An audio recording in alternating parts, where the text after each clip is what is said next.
one of the things that everybody knows about, from one of the phrases, a well-known phrase is, seek ye first the kingdom of God and all things will be added unto you. What that means is that if you cultivate and understand your own spirituality and your own evolution and growth, and you take the time and invest the time and energy into manifesting your soul's evolution and your personal evolution, that's the best investment. Because when you've done that, you're automatically vibrating at a much higher level. And when you're vibrating at a higher level, you're able to magnetize what it is that your soul and yourself needs in the moment, right?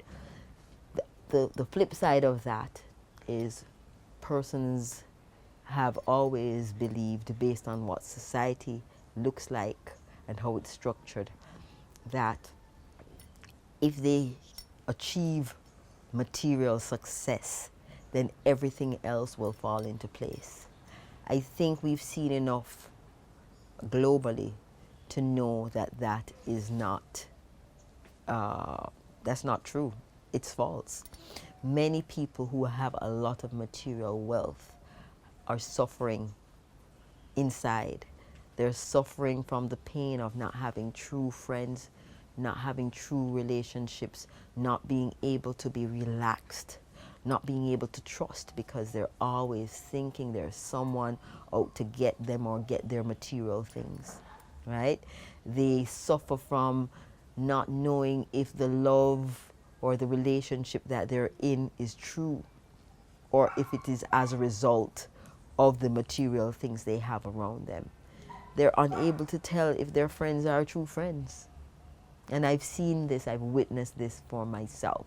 So I know many people are going through an inner hell in spite of the material wealth. During the pandemic, a lot of people who had the material wealth were stuck inside their homes. And that is when themselves hit them. They were faced with themselves, and many of them could not deal with it. A lot of the suicides and the depression that we witnessed during the pandemic was as a result of people having to face themselves for the first time. Sometimes material wealth will keep you from yourself, keep you from experiencing yourself, because then you are able to pay for external experiences that make you think you feel good, or that society says feels good. But really and truly, you are not fulfilled. You're fulfilling on the physical, material level, but you're not fulfilling on the spiritual, the personal, the emotional level, right?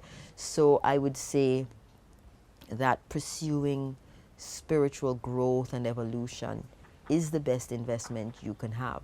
Another trend that I've been noticing is, motivational speakers and motivational programs teaching you how to be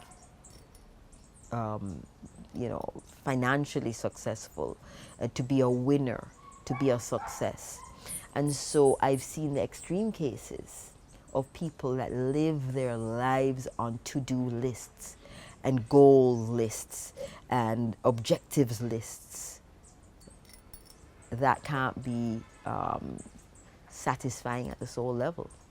Yes, you're able to tick the boxes, but are you truly ticking the boxes on your growth and development? Or are you just ticking the boxes on what society has deemed to be success?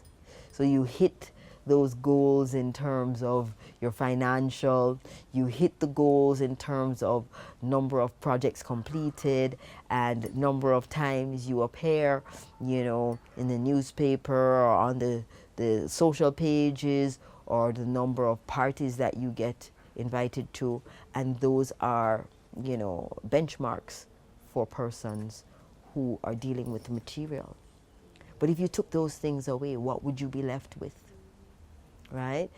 I also observed that in women who have perhaps married for, material reasons, and sometimes they find themselves in a loveless marriage with everything that money can buy, but you can't buy love with money or with material things. And the human is designed for love. And so with an absence of love, there is always going to be a feeling of inadequacy, of sadness, of depression, unhappiness, and we're seeing a lot of that. So I just encourage all the young people, and even if you're middle-aged and you're still seeking for this thing that they've told you is going to make your life better, to stop and spend the time, search your soul, search yourself for what it is that you think you are here to do, and start moving towards that. You're going to find all the resources that you need to help you on that journey once you stop and commit to that journey. I encourage everyone to do it.